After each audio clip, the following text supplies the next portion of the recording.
राधा माधव कुंज बिहारी।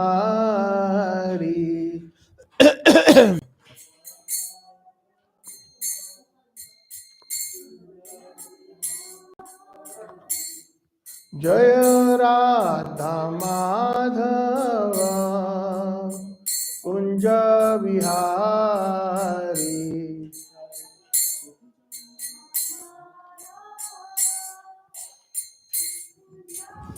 जय श्री जय गुरु। जय गोपी जन वल्लभ गिरिवर धारी।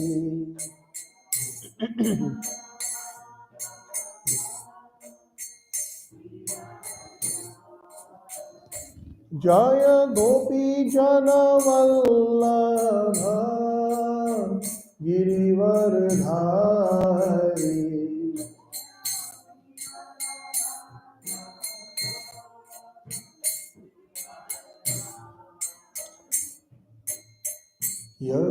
यशोदानंदन व्रज जन रंजन।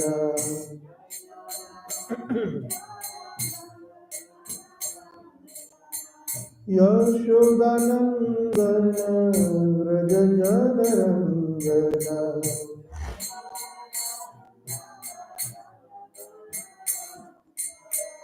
यमुना तीरा वनचारी।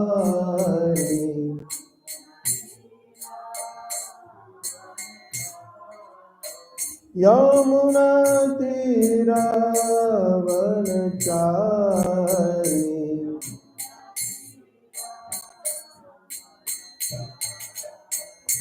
जय राधा माधव कुंज बिहारी।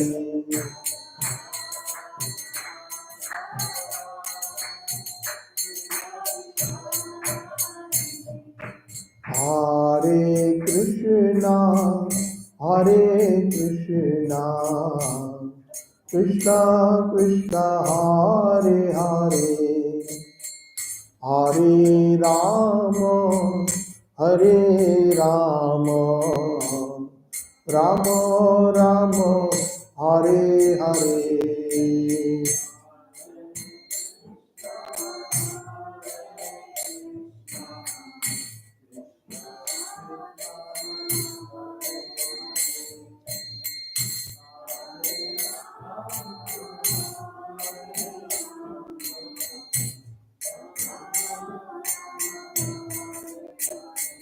हरे कृष्णा कृष्णा कृष्णा हरे हरे हरे राम राम राम हरे हरे।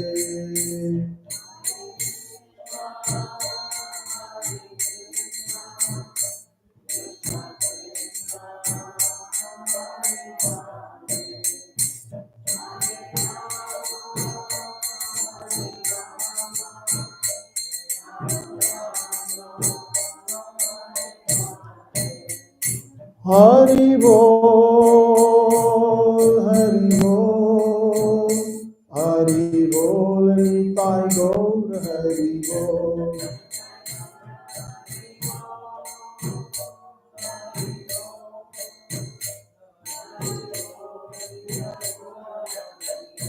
जय राधा वृंदावन चंद्र राधा वृंदावन चंद्र श्री राधे।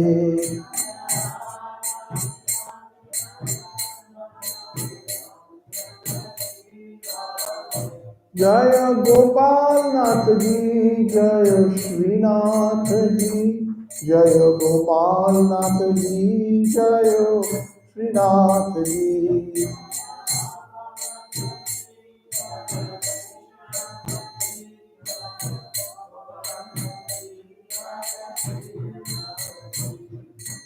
जय Jagannath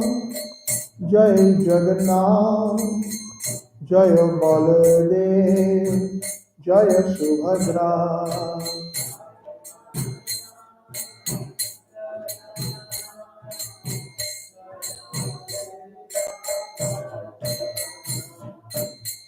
Shri Narsingha Jai Narsingha Jaya Narasingha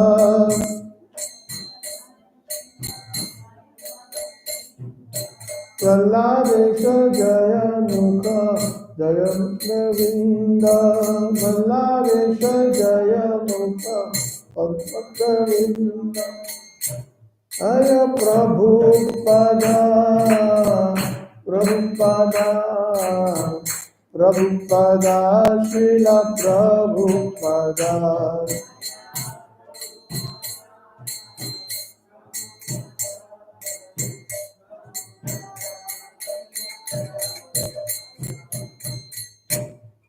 Jayo Vishnupat Paramahansa Parivrajacharya Ashtottara Shata Sri Srimad His Divine Grace Iskcon Founder Acharya Srila Prabhupada Ji Ki Brahma Madhva Gaudiya Sampradaya Acharya Guruvar Ki Grantraj Srimad Bhagavatam Ki Om Namo Bhagavate Vasudevaya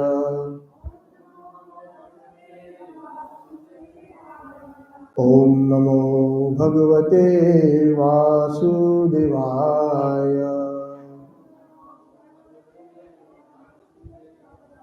Om Namo Bhagavate Vasudevaya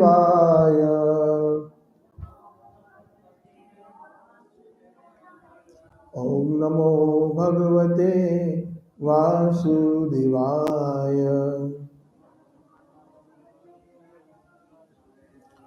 Narayanam Namaskrityam Naram Chaiva Narottamam Devim Saraswatim Vyasam Tato Jayodiraye Shrinvantha Swakatha Krishna Punya Shravana Kirtanam Hridiyantasta Bhadrani Vidunoti Suhrutsatam Nashtaprayeshu Abhadreshu Nityam Bhagavata Sevaya Bhagavati Uttama Shloke Bhaktir Bhavati Naishtiki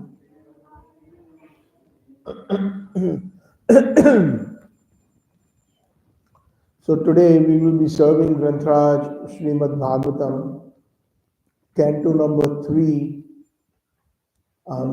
the status quo, and chapter number 15, entitled The Kingdom of God.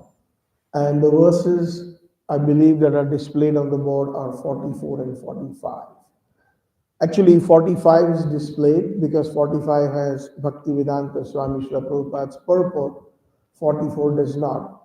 However, I will read 44 and then we can all repeat 45. Deva Anushya Vadanasit Padmakosham Udvikshya Sundar Taradhar Kundahasam Labdasisha Punaraviksha Tadiyam Angri Dvandam Nakaruna Mani Shrayanam Nidudya. Translation by His Divine Grace, A.C. Bhaktivedanta Swami Srila Prabhupada. You all can repeat the translation of verse 44, please. The Lord's beautiful face appeared to them like the inside of a blue lotus, and the Lord's smile appeared to be a blossoming jasmine flower. After seeing the face of the Lord, the sages were fully satiated, and when they wanted to see him further, they looked upon the nails of his lotus feet, which resembled rubies. Thus they viewed the Lord's transcendental body again and again. And so they finally achieved meditation on the Lord's personal feature.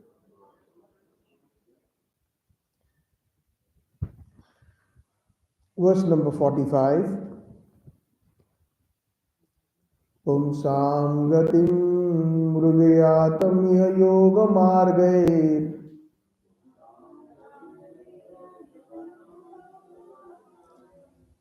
dhyanaspadaṁ bahumatam nainabhirama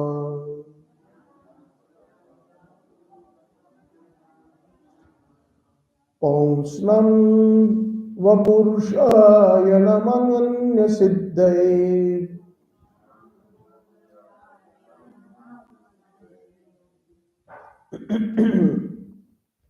atapatikai samagranam yutamashtabhogai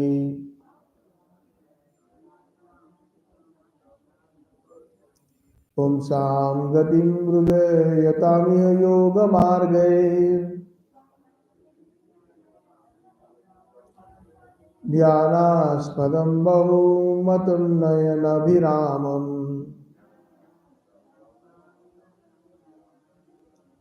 पुंस्नां वपुर्दर्शयनमन्यसिद्धे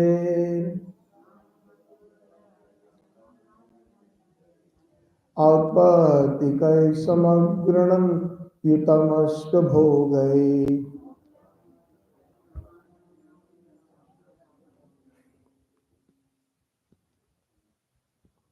Anybody from the audience, please?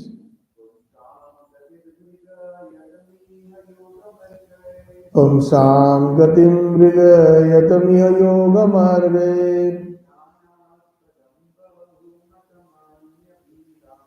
Jnanaspadam mahumatam nainabhiramam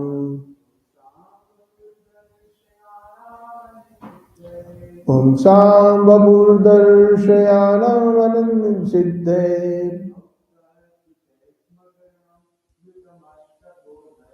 Autpati samagrinam yutamashtabhogai Matajis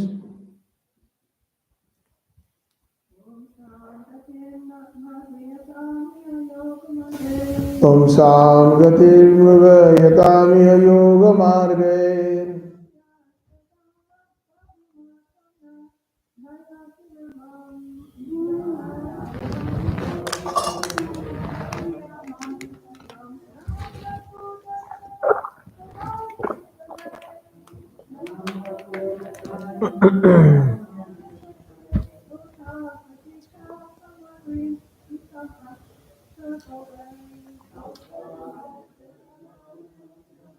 Bhogai. Translation is purport by His Divine Grace A.C. Bhaktivedanta Swami Srila Prabhupada Ji Ki Jai. So, word to word translation, kindly repeat.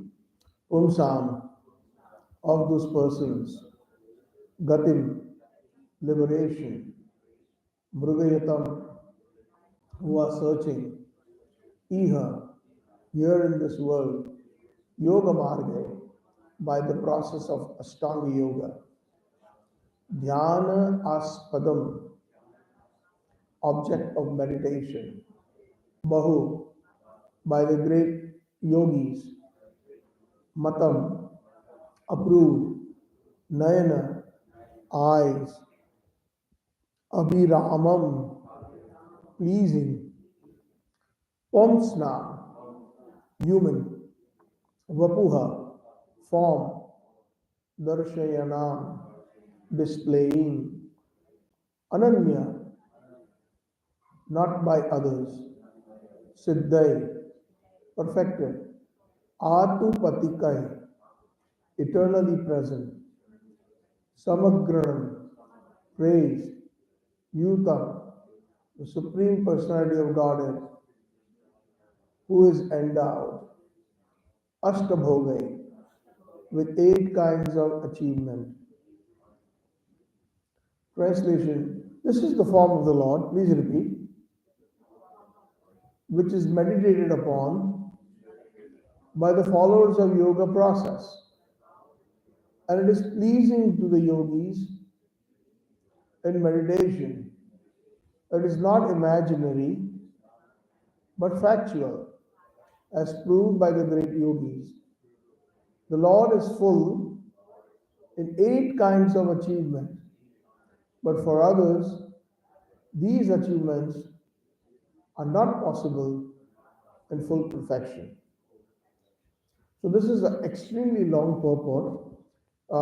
We have been instructed to do the first, today discuss the first two paragraphs of this purport, and then the other speakers that the next few days that will follow, they will continue with the purport. The success of yoga process is very nicely described here. It is specifically mentioned that the form of the Lord as four-handed Narayana is the object of meditation for the followers of Yoga Marga. In the modern age, there are so many so-called yogis who do not target their meditation on the four-handed Narayana form. Some of them try to meditate on something impersonal or void, but that is not approved by the great yogis who follow the standard method. The real yoga mark process is to control the senses, sit in a solitary and sanctified place, and meditate on the four-handed form of Lord Narayana, decorated as described in this chapter as he appeared before the four sages. This Narayana form is Krishna's expansion. Therefore, the Krishna conscious movement, which is now spreading in the real top, is the real topmost process of yoga practice. Krishna consciousness is the highest yoga performance by trained devotional yogis. Despite all the allurement of yoga practice, the eight kinds of yogic perfections are hardly achievable by the common man. But here it is described that the Lord who appeared before the four sages himself, full of all eight of these perfections. The highest yoga mark process is to concentrate the mind 24 hours a day on Krishna. This is called Krishna consciousness. The yoga system, as described in Srimad Bhagavatam and Bhagavad Gita, or is recommended in the Patanjali yoga process, is different nowadays. This is different from the nowadays practiced Hatha Yoga, as it is generally understood in the Western countries. Real yoga practice is to control the senses, and after such control is established, to concentrate the mind on the Narayan form of the Supreme Personality of Godhead. Sri Krishna, Lord Krishna, is the original personality of Godhead, and all the other Vishnu forms, with four hands decorated with conch, lotus, club, and wheel, are plenary expansions of Krishna. In Bhagavad Gita, it is recommended that one meditate upon the form of the Lord.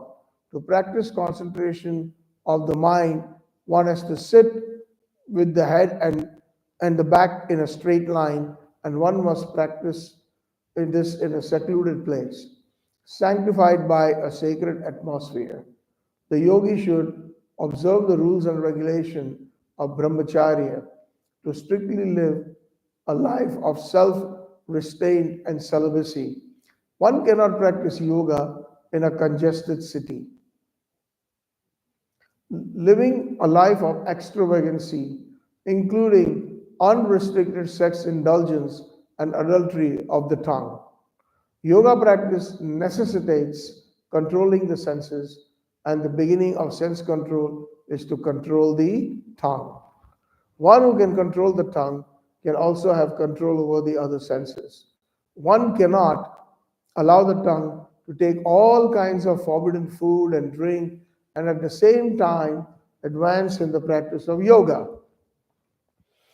It is a very regrettable fact that many unauthorized so-called yogis come to the Western countries and exploit people's inclination towards yoga practice.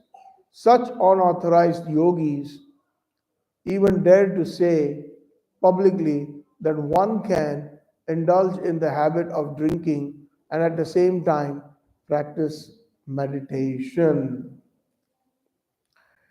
ॐ अज्ञानतिमिरान्धस्य ज्ञानाञ्जनशलाकया चक्षुरुन्मिलितं येन तस्मै श्रीगुरवे नमः श्रीचैतन्यमनोयविष्टं स्थापितं येन भूतले स्वयं रूप कदा मह्यं ददाति स्वपदान्तिकं वन्देऽहं श्रीगुरो श्रीयुतपदकमलं श्रीगुरोन् वैष्णवांश्च श्रीरूपं साग्रजातं सहगणरघुनाथान्वितं तं सजीवं साद्वैतं सावधूतं परिजनसहितं श्रीकृष्णचैतन्यदेवं श्रीराधा कृष्णपादान् सहगण ललिता श्रीविशाखान्वितांश्च आराध्य भगवान ब्रजेश तनयस तद्धाम वृंदावनम रम्या काचिदुपासना व्रजवधुवर्गे न तया कल्पिता श्रीमद्भागवत पुराणयमलं प्रेम पुमार्थो महान् श्री चैतन्य महाप्रभुर्मतैदं नायत्रयाग्रहपरः नवनीरदनिन्दितकान्तिधरं रससागर नागर भूपवरं शुभवं किमचारु शिखण्ड शिखिं भज कृष्णानिधिं व्रजराजसुतं भज कृष्णानिधिं व्रजराजसुतं राधिका सरोदेन्दु निन्दिमुखमण्डली वन्दिये श्रीपादपद्म वृषभानुनन्दिनी वन्दिये श्रीपादपद्म वृषभानुनन्दिनी वन्दिये श्रीपादपद्म वृषभानुनन्दिनी पतित पावन निताय गौर सुंदर की जय। श्री श्री राधा वृंदावन चंद्र की जय। गोपाल नाथ जी श्रीनाथ जी की जय। जगन्नाथ बलदेव सुभद्रा देवी की जय। भक्त वत्सल सिंह देव भगवान भक्त शिरोमणि महाजन प्रहलाद महाराज की जय। शिव प्रभुपाद गौड़ीय गुरुवर की जय। Hare Krishna. So welcome to all the guests here and the resident devotees of New Vrindavan Dham. My name is Satchitananda Dasa. I am your servant and I will be serving Grantaraj Srimad Bhagavatam along with you all today. So as the today's chronological verses are number 44 and 45 from canto number 3, the status quo, and this chapter is number 15, which gives a wonderful description of the kingdom of God. So Vaikuntha. Last time we spoke a little bit about the word Vaikuntha. Anybody recollects what does the word Vaikuntha mean? Exactly, no anxiety. Vai means no, and Kuntha means anxiety. A place where there is no anxiety. This is known as Kuntha Jagat. This place here, the material world, is full of anxiety. And mainly, Krishna describes that in the Bhagavad Gita because of the repetitive birth, death, old age, and disease. We all have to go through this process and again. And that is why it is called samsara also. A non-stop cycle is also known as samsara. So the non-stop cycle of birth, death, old age, and disease is known as samsara. So in text number 44, which the Lord's beautiful face appeared to them like the inside of a blue lotus. So the beautiful description. So we are talking about who? Who is describing this? The four Kumars. The four Kumars had entered Vaikuntha through the 6 gates, and when they came to the 7th gate, they were stopped by 2 personalities, gatekeepers, and said, "You cannot go inside this, you're not authorized." When we enter the temple, we find there are 2 wonderful statues or deities, and those are that of right in the main gate when you come in, of Jai and Vijay, the gatekeepers of Vaikuntha. So they stopped them. And then they were very upset, and they said that you are not qualified to stay in this Vaikuntha region because you see duality. You see that we are not qualified. So whenever there is duality, this duality is a part of the material world. There is no duality in the spiritual realm. Krishna even says that in the Bhagavad Gita, Nirdvando, please become non-dual to Arjun. He uses the word Nirdvando. Dvando means duality, and Nir means do not. So uh, they were just about to curse them and send them to this material world, because the quality of the material world is duality. So you don't belong in the Vaikuntha region if you can see good and bad, or if you see friend and enemy, or if you see qualified or not qualified. There is no question about that. So they were just about to be cursed, and they became very apologetic, because they know that a Brahmana's curse is worse than any weapon. Especially the four Kumaras were pure Brahmins. They were the first sons of Lord Brahma.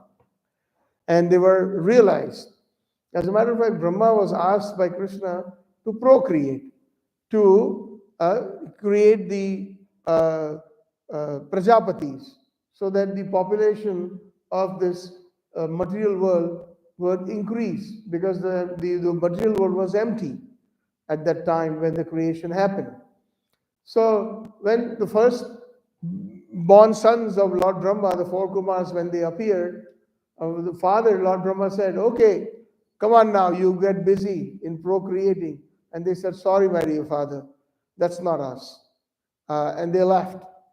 They left because they were self-realized already, and they had nothing to do with this material world. And because of that, Brahma became extremely angry, because the sons did not follow his instructions. So from his anger, from between his eyebrows, appeared Lord Rudra, or Lord Shiva, the second created being. And thus there were so many different parts of the body of Lord Brahma that created different beings, demigods, human beings. They were all known as Prajapatis, and for the power to populate the world. So when the four Kumaras, they left for their further self-realization, and somehow or the other, by the dint of their purity, they were allowed to enter Vaikuntha. They came to that realm and entered the 6 gates, but the 7th gate, they found these gatekeepers. So these gatekeepers were just about to be cursed, and then at that time, Lord Narayana himself appeared. So later on, we will find in these chapters how Lord Narayana apologizes to the four Kumars that, hey, look, I'm so sorry. If my servants made a mistake, it is as good as the master making a mistake. So please, I beg you, forgive them. That is the humility that Lord Narayana displays, the Supreme Lord himself. And later on, we all know that they were actually supposed to be born 7 times in the earthly planet, in the human form, but um, the curse was reduced to 3 times, 3 births, but in the form of demons. So who are those? The first birth was Hiranyaksha and Hiranyakashipu. The second birth was who else?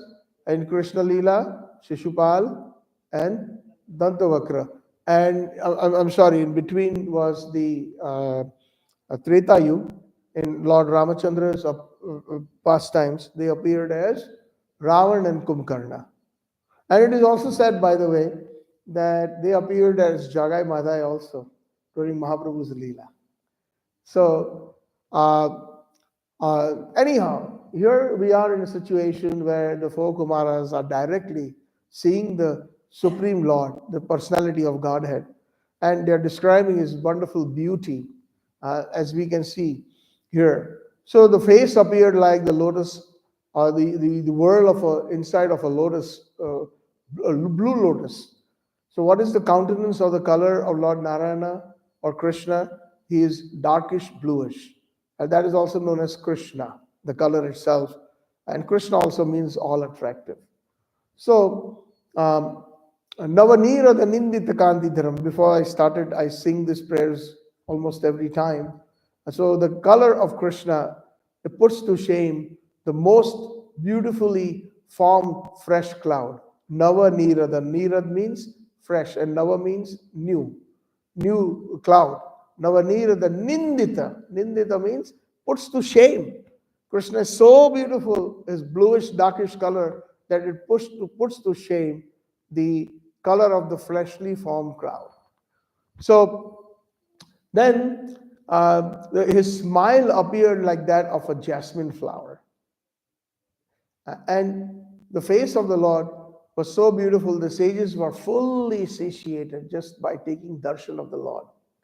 And they wanted to see him further. They could not stop. They wanted to continuously just drink that nectar.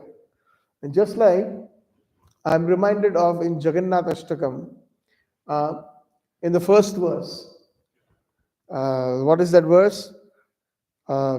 Kadachit kalindi tata vipina sangita taravo Mudabhiri nari kamala swada madhupa Rama Shambhu Brahma Ganesha Rachi Tapado Jagannath Swami Nayana Pathagami Bhavatu Me. So in that, this line is there where he says, Shankaracharya ji, who composed this Jagannath Ashtakam, he says that Lord Jagannath is drinking the beauty of the gopis. Mudabhiri nari kamala swad madhupa. Just like madhupa means a bumblebee that drinks the honey, that extracts honey. Similarly, so the beauty of the Supreme Lord, the beauty of Lakshmi, Mahalakshmi, the beauty of the Supreme Personality of Goddess Sri Krishna, Radharani, the devotees drink it like nectar. That is how it's described. So Madhupa means nectar or honey, and uh, they were not satisfied. They continuously looked at the lotus feet of the Lord, and the nails of the lotus feet of the Lord were like rubies. The description.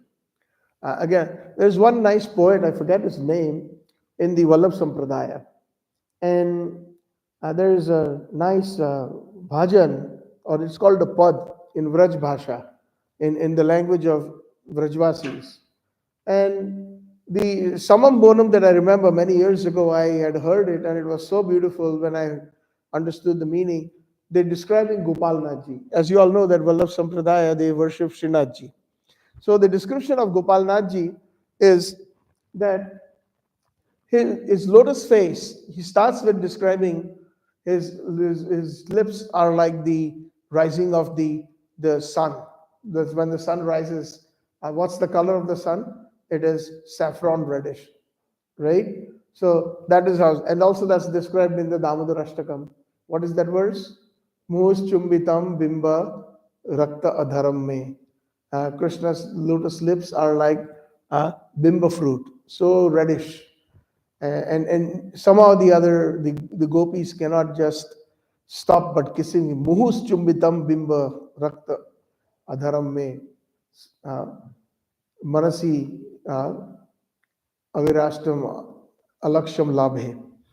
So the bimba fruit, like lotus lips of Krishna, they are slightly open, slightly, not completely, but slightly. And because of the rising sun-like color, it is reflected on his teeth. So his teeth appear to be, although they are completely nice and white, but they appear to be like a red pomegranate seeds. And then his beauty is further described. He goes on further describing his lotus eyes and everything. I remember one part where in that bhajan it says that his braid, Srinathji has a braid. He's got Mother Yashoda ties a braid. If you look at Srinathji properly, there is a braid that kind of overextends And in the braid, Mother Yashoda has put some nice pearls with a few spaced out. And that is described as a beautiful monsoon cloud that is darkish. And there is a bunch of beautiful swans flying, white swans flying in the sky. So, like that. So, this actually, such descriptions by such great poets, Vaishnavas, actually kind of, transports us to the to that realm of what, even though words cannot describe, avyaktam, it is impossible to describe. But even then, the pure Vaishnavas are able to give us a glimpse, and they continuously, they're not satiated by the beauty of the Lord. So here we find that in the Srimad Bhagavatam, talking about the beauty of the Lord, um, we find that in the not the last, but the 11th canto, where when Krishna is about to wind up his pastimes after speaking to Uddhav, now Krishna is seated in a secluded place, and he is just about to be with that pastime where the hunter, thinking that the red lotus feet of the Krishna is a red bird. So again, we are talking about the beauty of Krishna's lotus feet. It looks like a beautiful red bird, and he thinks that this is the bird that I'm going to kill.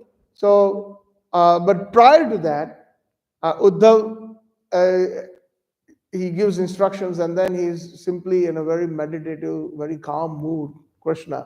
And then at that time, his beauty is described as the four-armed Narayana, just exactly had he had appeared in the jail of Kamsa, when Vasudeva and Devaki at that time saw him. Then they prayed that, please become baby. If Kans knows that you, the Supreme Lord, has appeared, they will harm you. The parental affection and love in their hearts, and um, out of affection, he agreed to become the two-armed form.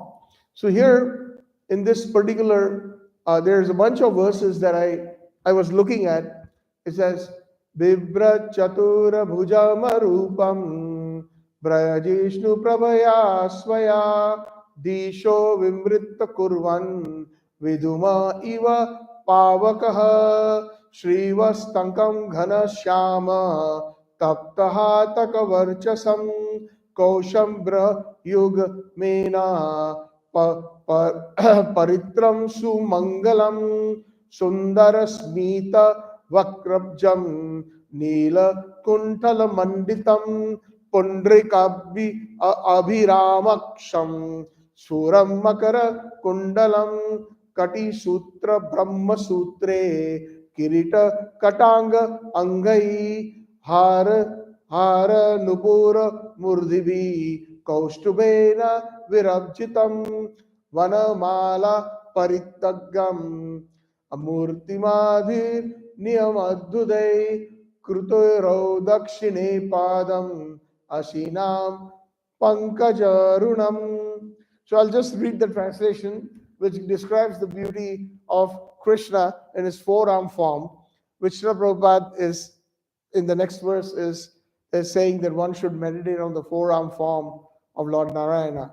So now Lord Narayana is going back to Vaikuntha in a few minutes after the hunter shows up. So the Lord was exhibiting his brilliantly effulgent four form, the radiance of which, just like a smokeless fire, dissipated the darkness in all directions. His complexion was the color of a dark blue cloud, and his effulgence the color of molten gold. And his all auspicious form bore the mark of Srivatsa.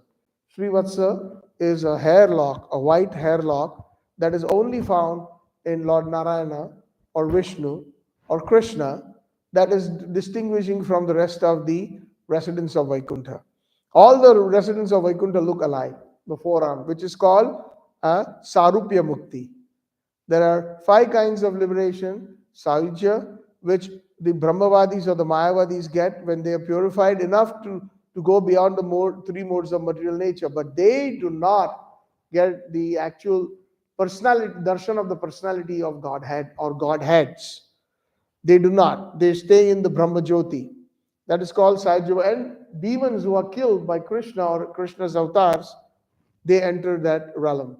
But the devotees of the Lord, they get four kinds of mukti. They get Sarupya mukti, which is looking the same exactly like the Lord. So in Vaikuntha, you cannot distinguish between Lord Narayan and the inhabitants of Vaikuntha. They all look the same, but except that there is a Kaustubh Mani, uh, a special gem known as Kaustubha on Krishna's chest, and also the Srivatsa, the hairlock, the white hairlock that is there, and the beautiful lotus hands and the lotus feet with the special lines that are not found in anybody else.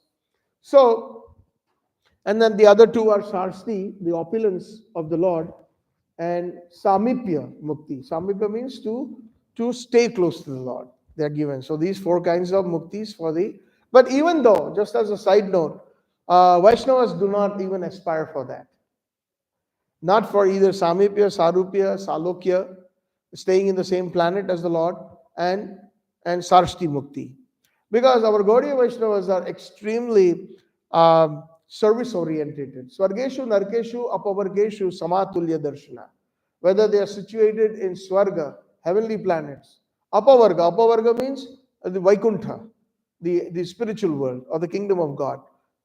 Swargeshu, Apavargeshu, Narkeshu, whether they are even in the hellish planets, Samatulya Darshana, they look them equally. Why? Because wherever they are situated, they want to serve the Lord. That is their aspiration. We never find, generally speaking, in any of the writings of our great acharyas, that I would like your darshan or I would like to go home back to God. No. Now, Srila Prabhupada encouraged all of us, especially in the beginning stage, where he said that you chant your minimum 16 good rounds, follow the four regulative principles, and associate with the devotees, read Bhagavad Gita, Bhagavatam, the scriptures, and do some deity worship, stay Krishna conscious, and you will go home back to Godhead in this life.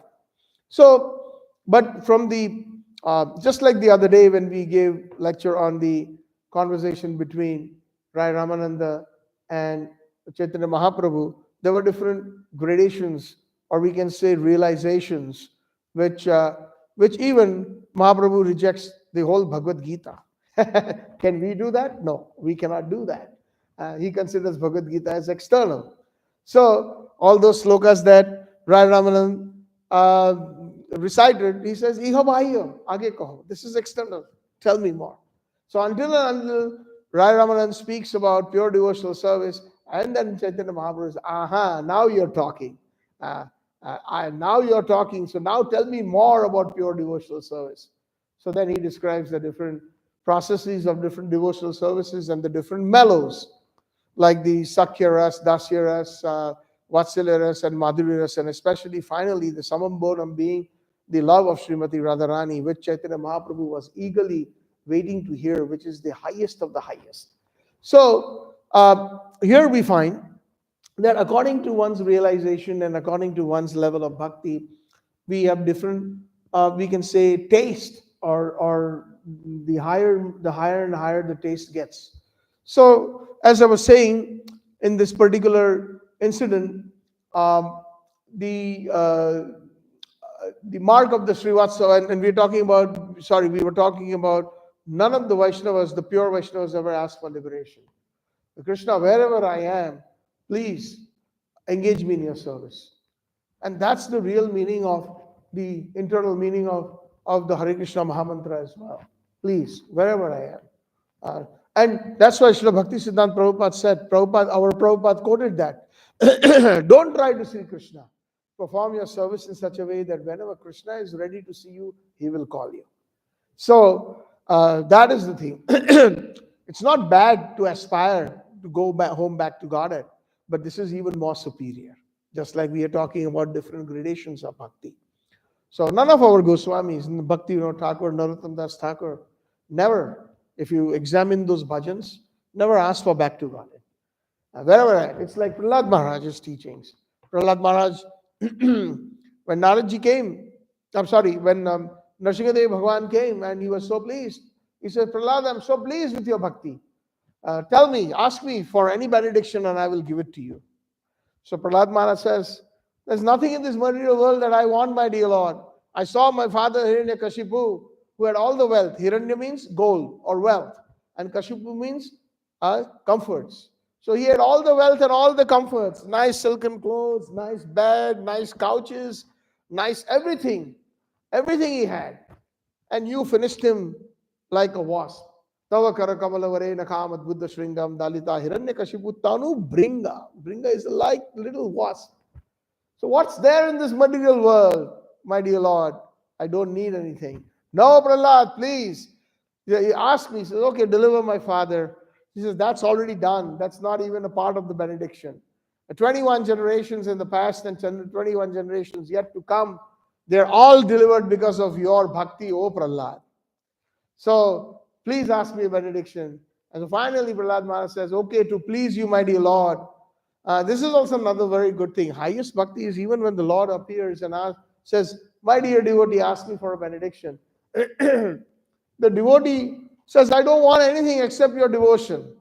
And if the Lord insists, then this is okay, for your pleasure I will ask. So then they ask any specific benediction that is related to pure devotion, they will ask. Just like in Dwarka, when Mother Rohini was speaking in front of the queens, describing Vrindavan, at that time Subhadra Devi was guarding the door because she didn't want, Rohini Devi did not want that Krishna Balram come, and if they came, then they would go crazy just hearing about Vrindavan. So she said, I want somebody as a volunteer to guard the door.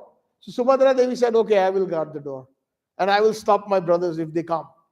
So she sits outside the door, and then the Harikatha or the description of Vrindavan, the pastimes of, because the queens of Vrindavan, queens of Dwarka were always wondering, why is Krishna crying at night and talking about Vrindavan and talking about taking names of the different cows and his friends and the gopis, and especially this one gopi, Radha, and he's constantly crying.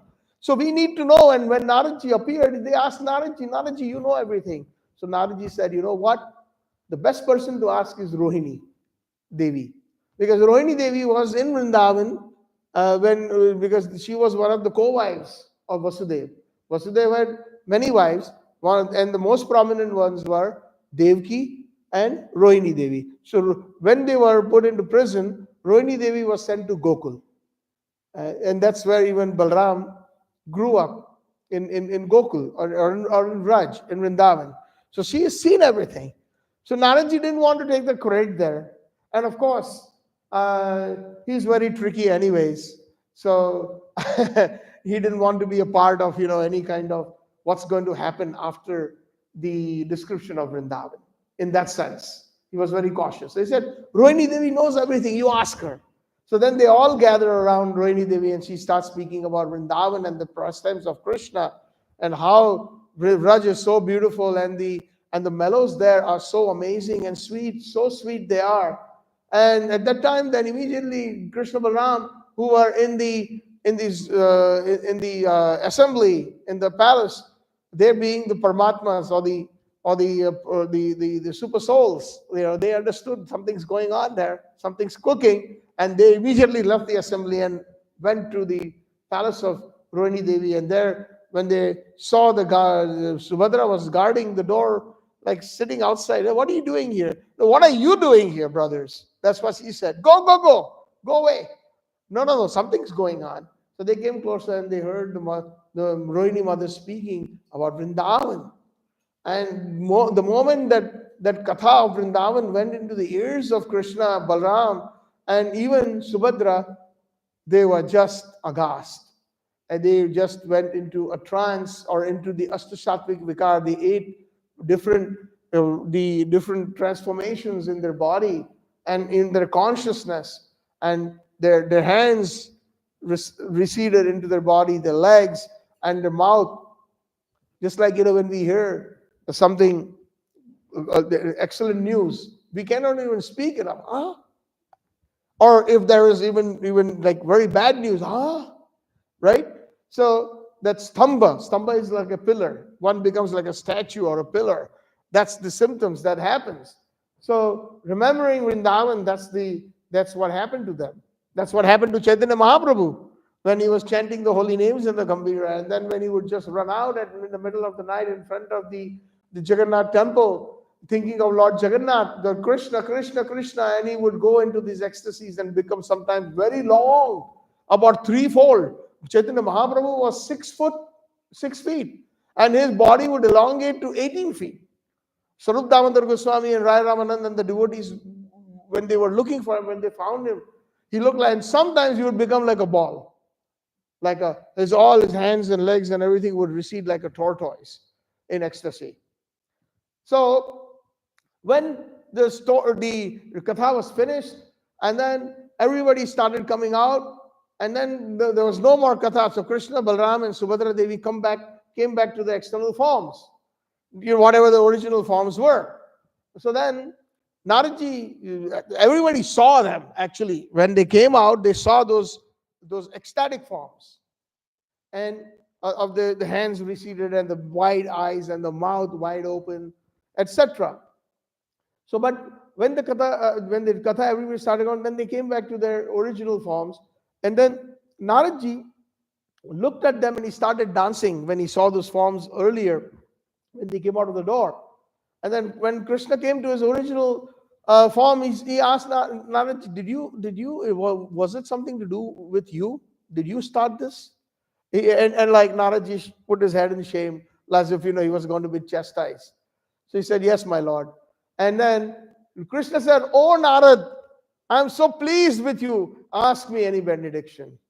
Ask me for any benediction, because you are instrumental in Rohini Mata speaking about Vrindavan.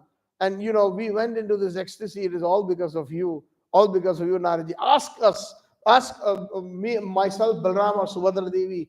Ask me for a benediction and we will grant it to you. So Naradji, the point that I was trying to make is the Vaishnavas whenever they ask, even if they ask to receive a benediction, they only do something that is in pure devotion for the benefit of all. So Naradji said that, okay, for your pleasure, I will ask you. So what is it? I will give it to you. And Krishna said, I just saw these three forms right in front of my eyes of ecstasy. Your hands receded, your legs receded, your mouth wide open, your eyes wide open. You are totally absorbed in the prema, in the love of Vrindavan. May the whole world get darshan of that. And that way they will also get Krishna prema in Vrindavan. And he says, Naradji, you are amazing. So be it. And that is what we have as the forms of Lord Jagannath, Baldev and Subhadra Devi. Jagannath, Baldev, Subhadra Devi ki. So we find like this about the benefit. So Prahlad says, no. What is it that Prahlad is asking? Finally, to please Lord Nrsimhadev, my dear Lord, if you want to grant me a benediction, please grant me this benediction that my spiritual master Naradji, he always preaches all over the world for the benefit of mankind. May I assist him. That is my eternal desire. I don't want to go home back to Godhead. I don't want the kingdom. I don't want anything. I just want to be an assistant to my spiritual master. So these should be our highest prayers also. That let us be assistants to the sincere disciples of Srila Prabhupada and His Divine Grace Srila Prabhupada, birth after birth after birth after birth. And Srila Prabhupada and our Acharya says, come now, join us in the eternal pastimes of Radha and Krishna in Vrindavan. Or when Radha Vrindavan Chandra so desires, just like Radha Vrindavan Chandra so desired that Prabhupada go to the material world. Srila Bhakti Siddhanta go to Saraswati Thakur, go to the material world, etc. for the benefit of Namam Vishnupada Krishna Preshthaya Bhutale. He came down from the up. So Krishna can say, okay, now come back, we miss you. Come back in your service. And then he says, no, now you have to go to these universes that were just created. And your service is, to deliver all these people and make them Krishna conscious. So Prabhupada says, okay, certainly, no issues. So that is the Anukulina Krishna Anushilanam Tad Bhakti Uttam. That is Uttam. bhakti. That is what it is. So, like this, the description: beautiful smile graced on his lotus feet, face, locks of dark blue hair adorned his head, his lotus eyes were very attractive, and his shark shaped earrings glittered. He wore a pair of silken garments, an ornamental belt, the sacred thread, bracelets, and arm ornaments, along with a helmet, uh, the cost of a jewel, necklaces, anklets, and other royal emblems. Encircling his body were flower garlands and his personal weapons in their embodied forms. As he sat, he held his left foot with his lotus red sole upon his right thigh. This is when Krishna was just about to disappear. That is the description of his beauty, which is there in almost all these elements that were described about his lotus face, eyes, lotus feet, etc., is almost the same in most descriptions that the Vaishnavas give. So I think I have only touched verse number 44. It is my disease that I just cannot go into more details. So those who want to take breakfast, you may please continue so. It's served right there in the prasadam hall that is behind the swing, right here. And if those who want to stay and hear a little bit more so that we can go into the verse 45, you're most welcome to do that. So, do I have your permissions, all of you who are still here, to continue? So here in this particular 45th verse, the very important philosophy Srila Prabhupada has given us. And what is that? That the success of the yoga process is very nicely described.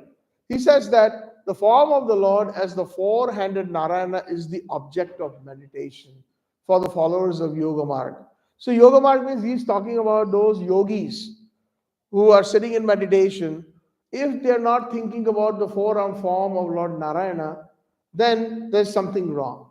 That's what they should be ultimately aiming for and aspiring for and obtaining. So there's verses in the Srimad Bhagavatam. What is the verses? That is some analogous to this. Vasudeva Paraveda, Vasudeva Parayoga, Vasudeva Paramaka, Vasudeva Param Jnanam, Vasudeva Param Tapaha, Vasudeva Parakriya, Vasudeva Aparodharmo, Vasudeva Paragatihi. Meaning, Vasudeva Paraveda. If one is studying Vedas, the ultimate goal should be Vasudeva or Krishna, not for any other reason. Vasudeva Paraveda, Vasudeva Parayoga, talking about yoga. The ultimate goal of yoga is to obtain Krishna or Vasudeva or any of his expansions. And like that, Vasudeva Para Veda, Vasudeva Para Yoga, Vasudeva Para Kriya, all actions that we perform, that should be for the pleasure of Krishna. All Para Kriya, Vasudeva Param Jnanam, the topmost knowledge is whatever knowledge we obtain, it should culminate into obtaining Krishna, Vasudeva. Vasudeva Param Jnana, Vasudeva Param Tapaha, whatever austerities we perform. If those austerities are meant to not obtaining Krishna, like austerities even Hiranyakashipu and Hiranyaksha perform, right? Many demons perform many different kinds of austerities, but that is not to obtain Krishna, right? And many of them they perform austerities to please demigods, Devi Devatas. So that is not the ultimate goal of austerities. Ultimate goal of austerities, and that is why, just as a side note, if we do Ekadashi fast, that is the king of all the fasts. There is no need to do any other fast to please any other. Mondays I will fast for Lord Shiva because Monday is the day of Lord Shiva. Tuesday I will fast for Lord Hanumanji because Tuesday and Saturdays it is the day of Lord Hanumanji. Fridays is for Durga Devi. I will fast for that. So many of them do. It's okay. But if one simply satisfies Krishna, then automatically all the demigods, Devi Devatas are satisfied, and Ekadashi is very, very dear to Krishna. Krishna himself has declared that. So if one does Ekadashi, then automatically if you pour water to the root of a big tree, automatically all the branches, the twigs, the leaves are satisfied. So basically, Vasudeva para makaha. Vasudeva para makaha means even the fire sacrifices or the sacrifices that one performs, it should be for the pleasure of Krishna. And what's the best sacrifice in this age? Harinam Sankirtan. Hare Krishna, Krishna Krishna, Hare Hare, Hare Ram, Ram Ram, Hare Hare. Vasudeva Paro Dharma, the highest principle of religiosity. One is performing religiosity, then the ultimate goal should be Krishna or Vasudeva. Vasudeva Paragatihi. The ultimate gati or the goal is Krishna or Vasudeva. So, in this modern age, Prabhupada writes in the purport that so-called yogis, their target or for meditation or the goal of meditation, it's not the four-armed Lord Narayana or any form of the Lord or any personal form of the Lord. Some of them try to meditate on something impersonal or void. So what are they called? They are called, voidists are called Shunyavadi, and the impersonalists are called Mayavadis. So who are Mayavadis? We hear this word quite a bit, right? So we should understand a little bit. What is a Mayavad? Vad means it's a philosophy or a discussion. Somebody who preaches a certain philosophy. It's known as Vad. That's the word Vad. And Maya means one who always preaches that everything here is Maya. Everything here is Maya. Whatever we see, I'm seeing the beautiful deities taking darshan of Radha Vrindavan Chandra, that is Maya. He does not exist. Radha Krishna don't exist. If I'm seeing you all here in the assembly, it is Maya because it's illusion. Sarvamidam Khalo Brahman. This whole entire creation is Brahman. It's effulgence. It is basically, but due to Maya, covered by Maya, we are able to see all these different objects as illusory. So that is why they are called Mayavads. That is why they are called Mayavads. They think everything. And their ultimate goal is to merge into the Supreme Brahman, the effulgence or the light that emanates from the lotus feet of Krishna or from the lotus nail of Krishna. It is described in the Brahma Samhita. What is that verse?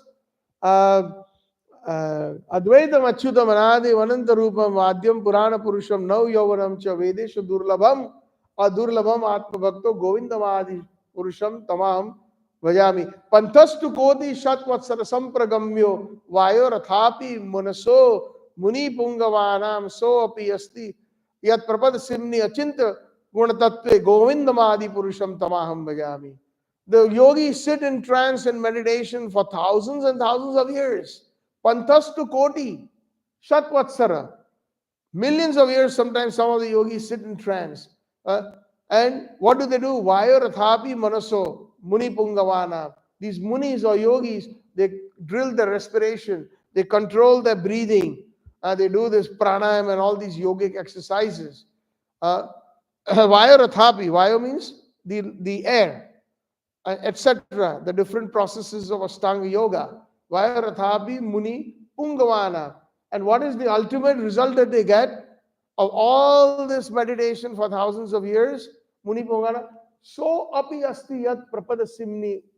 They get the darshan of the light that emanates from one of the toes of nails of Krishna. So they don't even get the darshan of Krishna.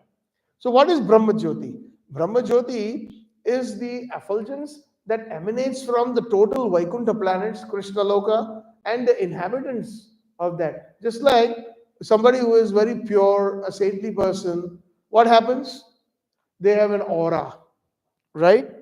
So it is the cumulative aura of the spiritual worlds or of their entities that forms a layer of Brahma Jyoti or the undifferentiated light.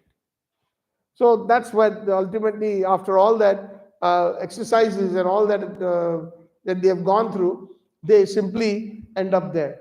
In the Srimad Bhagavatam, there is a verse, Ye anya arvinda aksha vimukta manais tvai ashta bhavat avishuddha buddhaya aroha kruchena param patanti adaha tattaha patanti adho na adrita yusmat angray.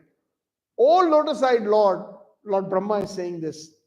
Although the non-devotees who accept severe austerities and penances to achieve the highest position may think themselves liberated.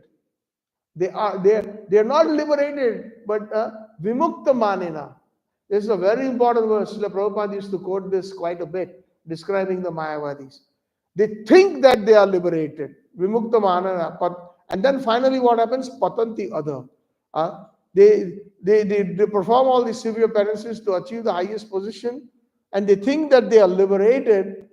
Their intelligence is impure. Because of that polluted intelligence, they think that they are liberated. Just like a madman thinks, oh, I am a king. I am the president of this country. A madman thinks like that. So similarly, out of illusion, they think like that. And they fall down from their position of imagined superiority. Prabhupada clearly uses his words, imagined superiority. Because they have no regard for the lotus feet of the Supreme Lord. Bhakti Siddhanta Saraswati Thakur says, when every time he used to walk outside, take morning walks or something like that, and when a Mayavadi sannyasi would cross his paths, sometimes he would catch him. Why you think Krishna is impersonal? So these impersonalists, they are killing Krishna. That is a big offense. An example of a Mayavadi would be, in simple terms, would be, let's say, they believe in the energy of the Lord, meaning the Brahma Jyoti, but they don't believe in the energetic, where everything emanates from Krishna. The Vedanta Sutras, they also study that. The first two words of the Vedanta Sutra is Janmadi Yasya. Janam Adi Yasya means the creation, the sustenance, and the annihilation of the material worlds is happening from Krishna. And the creation and sustenance of the spiritual worlds is also happening from Krishna. There is no annihilation of the spiritual worlds. But everything, he is the source. Govindam Adi Purusham Tamahambaya. Ishvara Parama Krishna Satchitananda Vigraha Adir Govinda Sarva Karana Karanam. He is the cause of all the causes. Right? So that should be accepted, which they do not. And because of that, the Vaishnavas, they say that they are killers of Krishna. So supposing if somebody, I'm giving a very simple example, somebody is sitting in an art gallery and the actual artist is also right there sitting on a chair and a table, and the beautiful paintings are displayed and they are simply, wow, amazing painting, look at those colors, look at this. And the name of the painter is also signed, and this person is sitting right there in that room as an example, and they completely ignore him. They appreciate the energy, which is the painting, but they do not appreciate the energetic. You see the point? So that is what the Mayavadis, the Brahmavadis, the Shunyavadis, or the which Prabhupada came to deliver, Nirvisesha Shunyavadi, Paschatya Deshatarine, and the Westerners. So he came, Prabhupada, so pure Vaishnavas, they come to deliver them. That is why the most hardest and the most difficult task is given to such Vaishnavas who can really handle it. All are Vaishnavas in the spiritual world, but Krishna selects some. You know what? You can do this job better than anybody else. So you go down to this material world and deliver these people. Go to New York. Go to this place in the Bowery, in San Francisco. They hate Ashbury area. The worst, where all the four regulative principles are thrown out of the window and people are just simply, and Prabhupada mentions that further in the end of the purport, that how these yogis, they come, so-called yogis, pseudo-yogis, and simply, cheat the Westerners, allowing them any kind of lifestyle, meaning you can drink, no problem, have illicit sex, no problem. You can do everything. But, just like there was this one person, very well-known personality, who was in Oregon. I'm not going to take the name, for many, many years. And he allowed all that nonsense, right? And then he had full attachment to all material things. I heard he had got 90 Rolls Royces, 90 Rolls Royce cars. He had so much big bank balance. And then the IRS came and the immigration came and kicked him out. And they used to even address him as Bhagwan. He even accepted that title like that whenever they addressed him. So These are the pseudo-yogis that Prabhupada is talking about in the purport. The real yoga marga, or the process of yoga. What does yoga mean? Yoga means to connect. But to connect to who? Like supposing you dial a phone, then you dial a particular number to connect to a particular person, right? Or a particular company, right? So when the yoga process is about who? Vasudeva Para Yoga. If one doesn't connect to Vasudeva Krishna, then that's not yoga. It's not the proper connection. So wrong number, sorry. So that's what it is. So the real yoga mark Prabhupada mentions in this purport is to control the senses. Now, most of these people who teach yoga, they don't have any control of the senses. They're eating meat. If you go to the yoga clubs, they have all these wonderful display of, oh, today I ate this such and such, chicken this and chicken that, and that's what the discussion is. Oh, it was a nice session on yoga. It felt good. So Prabhupada sometimes used to say that all these yoga business is simply sitting and sleeping.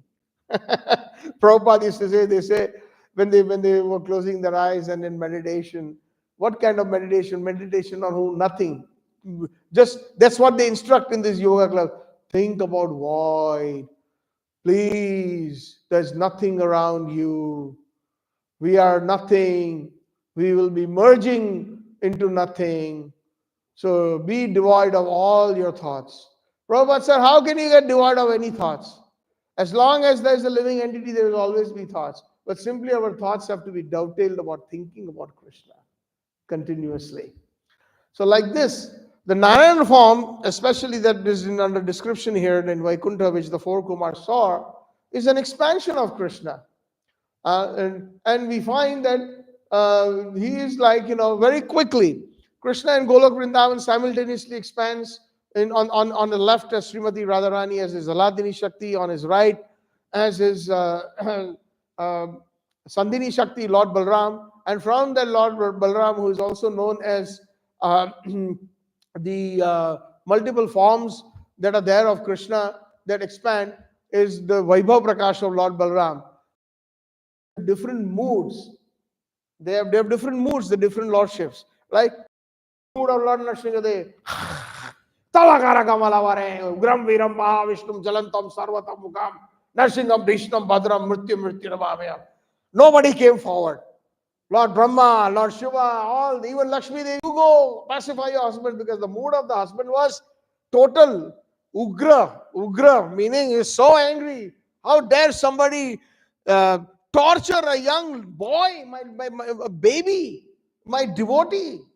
Such anger was never ever displayed by any mood, by any lordship or any expansion.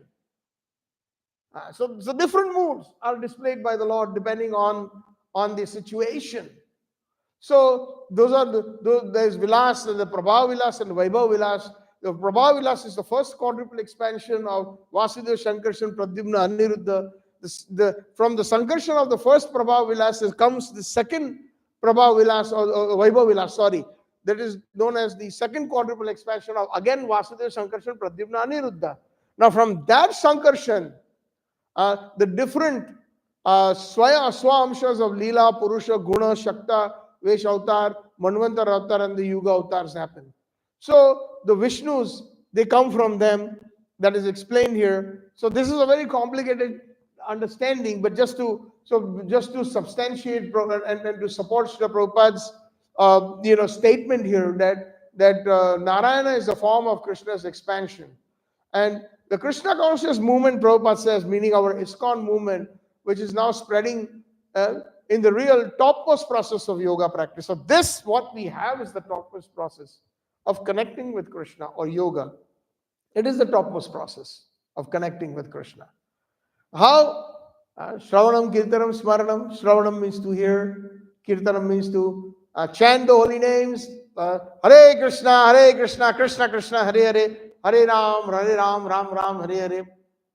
The entire process that Srila Prabhupada created Iskcon was for this purpose of connecting to Krishna. Every activity, whether one is making wonderful flower garlands, or making the ghee wicks, or engaging in the cooking, or maybe perhaps speaking in Harikatha, Kirtan, every engagement, whatever our qualities are, Prabhupada said, come. What do we sing in the Mangalarti every morning? Yuktascha bhaktamscha niyunjabhotobi vande guru Sri Charanaravindam. Yuktas. Srila Prabhupada engaged everyone. Oh, you are an accountant? Come, we need some seva for accountancy. Oh, you are well versed with this particular skill, painting. Paint me a nice picture of Krishna. So many devotees in the Krishna art book, different, like we find that painting of Pushkar Prabhu. Uh, it's so amazing how Prabhupada imbibed those qualities in their heart. These were Westerners. How can they even, imagine what Krishna looks like? But look how realistic is here in that portrait, especially how Krishna is kind of, having fun with the gopis and pulling Radharani's upper garment. Don't go, oh Radha. Don't go. He's stopping Radharani from going. Radharani says, no, no, no, no, I have to go. I have to go. It's time. I have to reach my home now. My mother-in-law will chastise me and ask me 100 questions. Where was I all this time? So I must go. And say, please, for a few more moments. So look at the bhav right there. Every painting. We find Jadurani Devi Dasi, who has amazing paintings that she created, and so that is what it is, that it is imbibed, engaging everybody, yuktascha bhaktams, engaging the devotees in the service of Krishna, and that is what this Iskcon movement is. Yoga means, Prabhupada says, to connect to Krishna. All glories to His Divine Grace Prabhupada, who has actually taught us all what is the meaning of the real word yoga and what it means to connect to Krishna. There are 8 kinds of yogic perfections that are hardly achievable by the common man.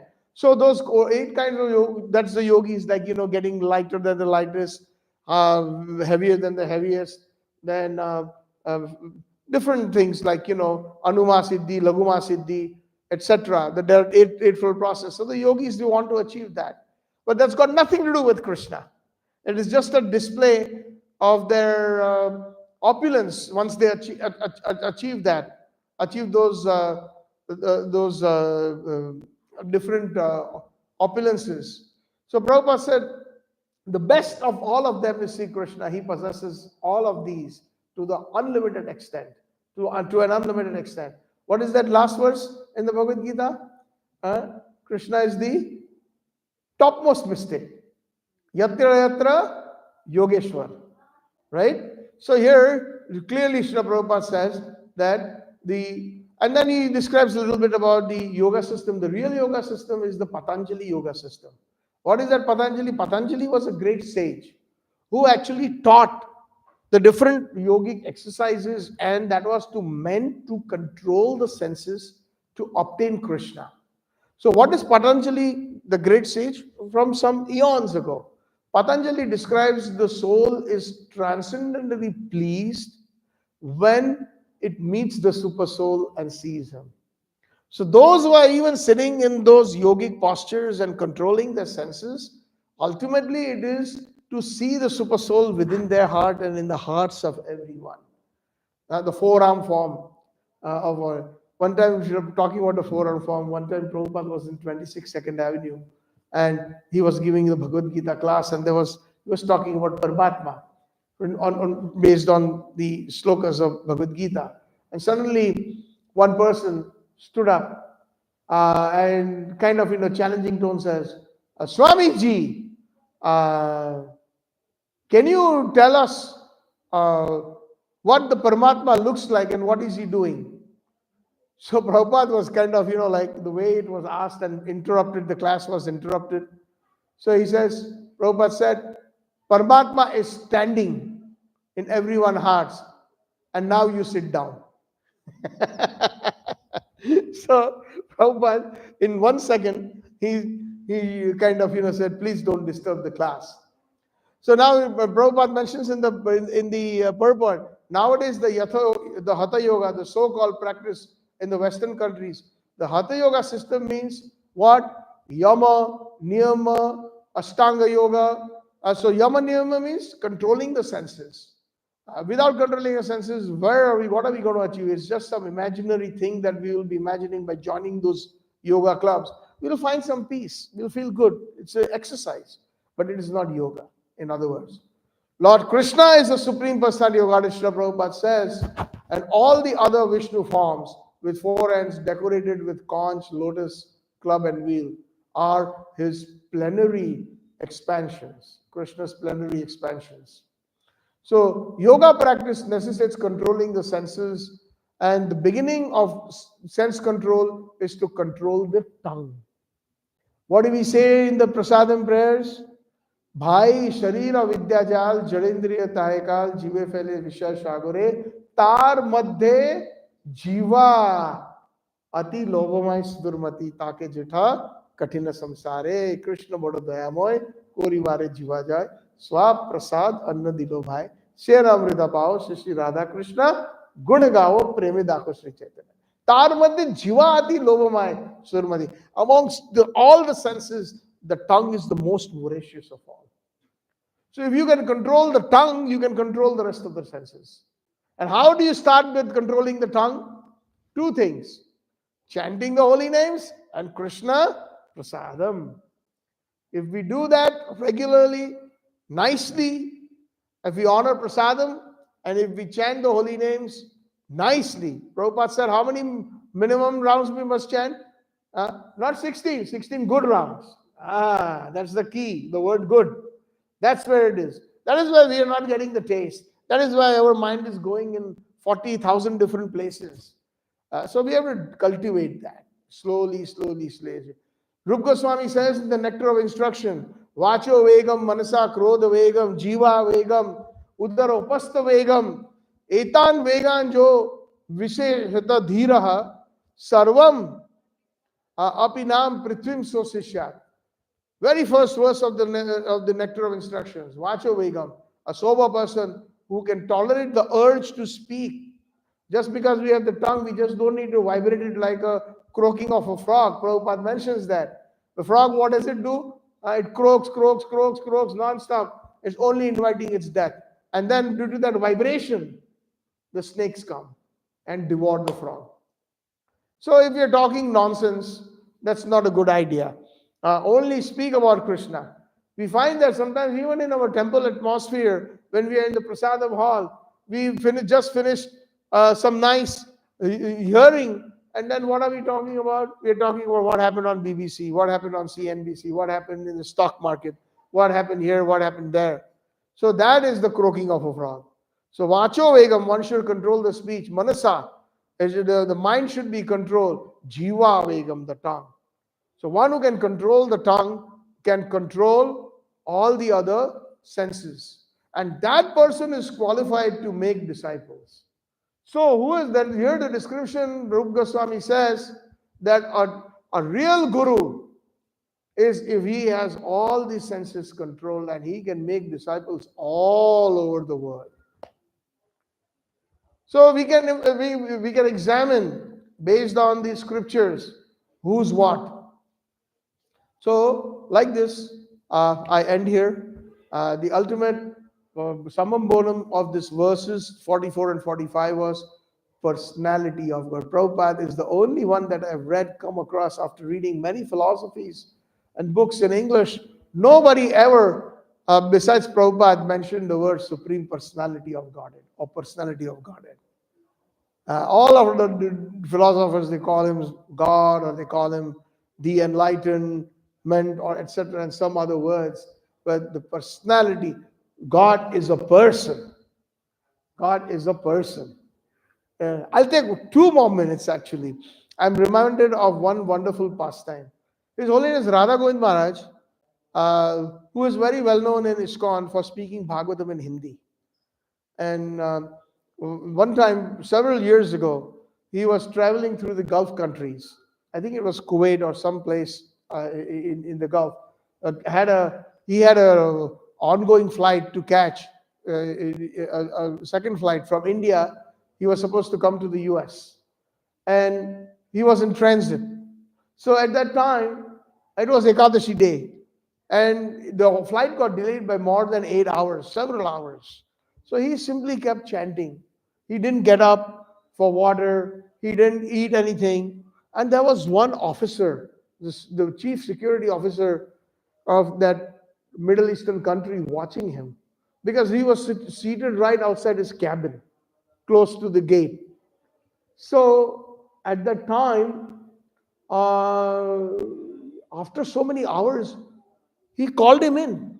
He went outside and he said, "Please come."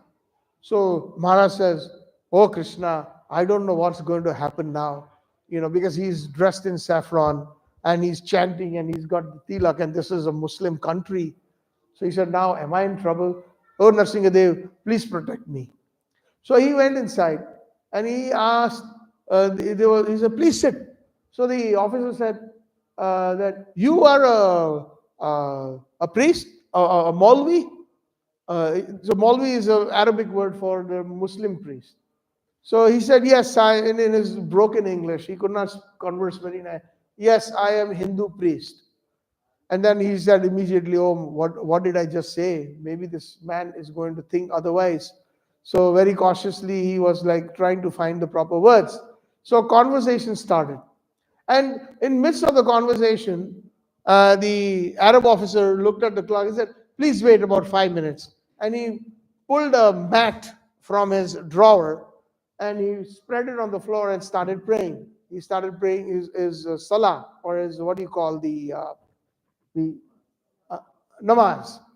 And he prayed, and then after praying, he folded his mat, he kept it in the drawer, and he came back to his chair and says, "Yes, so tell me, all these hours you're sitting here, I think your flight is delayed and you're constantly looking at the clock, uh, and you're not even eating anything, drinking anything. You are a Maulvi, you are a priest, you don't even have a watch." So he says, "No, I don't." So he's very simple and renounced. So then he says, "Okay, anyways, tell me one thing, that why you Hindus have so many different, you have gods that are in the form of a statue." He asked this question. "We pray to Allah, and Allah, we don't have any statues in our mosque," or basically the word is deities, but he used the word statues. So according to our Quran, Allah doesn't, nobody can see Allah. Nobody can see Allah. Nobody can see. So Maharaj said that, "Okay, 5 minutes ago, what were you doing?" So he said that, "I was praying to Allah. I was saying my prayers." "So you're praying to Allah, right?" Maharaj said. He said, "Yes." "So does Allah hear your prayers?" So he got a little irritated. Of course he hears prayers if we sincerely pray to him. So then Maharaj said, "How does he hear the prayers?" Uh, Through his ears. He hears the prayers. So if Allah has ears, then Allah has a nose, Allah has eyes, Allah has a form. How can you say that you cannot, that there is no form of Allah? Nobody has seen him. So he was aghast with that explanation, and he like got defeated right there. And then he was so impressed that he said, "Just wait 2 minutes in my office." He walked to the duty-free shop and bought Maharaj an expensive watch at his own cost, and he gifted it to him. So the point is that why people think that God has no form. If you, even in the Bible it is said, man was made in the image of God. So the true Christianity is a simple form of Vaishnavism, which Bhakti Vinod Thakur ji accepts, Bhakti Siddhanta Prabhupada ji accepts, and even our Srila Prabhupada, sometimes quoting the Bible, quoting Moses with the 10 Commandments, "Thou shalt love thy neighbor as thyself," right? And so many different verses that from the Bible that contradict meat eating, etc. So, like this, we find that personalism. It's just that because we have imperfect senses, and that is the reason why Krishna comes down in the form of his deity, so that we can get purified. That is his Kripa Leela. He comes in the form of Srimad Bhagavatam.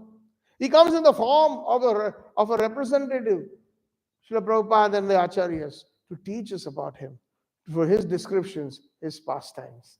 Tava katha amritam, tapta jivanam, kavi viriditam, kalmashapam, shravana mangalam, srimadatam, bhuvi grinanti je bhuri dajana. Those personalities who go all over the world simply describing, narrating the nectarian pastimes of Krishna are indeed the highest benefactors of mankind. Because Krishna's pastimes are fully nectarian. They bring us deathlessness. From the samsara, from this material world, it will transport us to the spiritual realm. And spiritual realm does not geographically mean the Vaikuntha planets. When we get purified, when Prabhupada was walking this earth, he brought Vrindavan here. Jatha Vaishnav Gane Tatsai Sthan Vrindavan. So even when they are present, they are in the material but not of the material world. The example that Prabhupada gives is the embassy. The American embassy can be in India, in New Delhi, but the American embassy is in India but not of India. There are no rules and regulations or law that will govern once one enters the compound of the American embassy or any other embassy. So it is in India but not of India. So these acharyas are here in this material world but not of the material world, and they are not affected by the three modes of material nature. So the final summum bonum is Krishna or any of his expansions and his devotees, and as a matter of fact the jivas, they all have a form. This table has a form, this bottle has a form, this laptop has a form, this microphone has a form, everything is form. Nothing formless. But they say everything is formless because of illusion. We say everything exists, but it is for a temporary time. Because the Brahmans exist as much as only Mahavishnu's half breath. Everything is destroyed. And when he exists, everything is created. But the reality is that it is existing. It is not that it is non-existent or not illusory. Thank you all very much for being patient.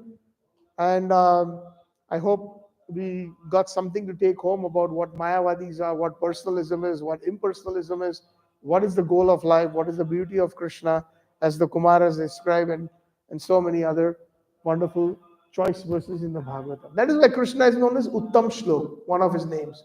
Uttam means choice, and Shlokas is Shlokas. But when he's described with the choicest verses, one of the names is Uttama Shlok. Bhagavati Uttama Shloke Bhaktir Bhavati Naistiki. We sing that. Shinvanta Swakatha Krishna Punya Shravana Kirtanam. Right? In those verses of glorifying Srimad Bhagavatam. So Bhagavati Uttama Shloke. Hare Krishna. Thank you all.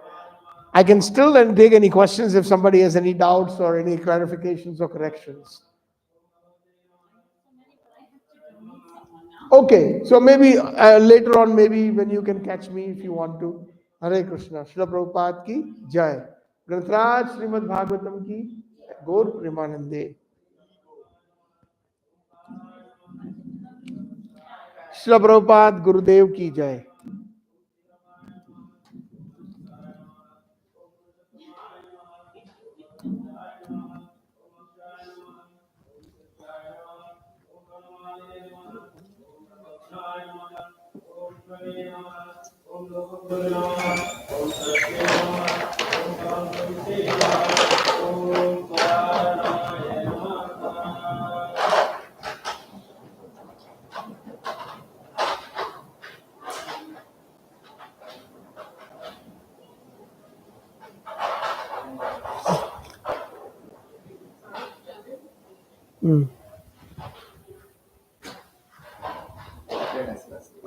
Hare Krishna Prabhu. Thank you.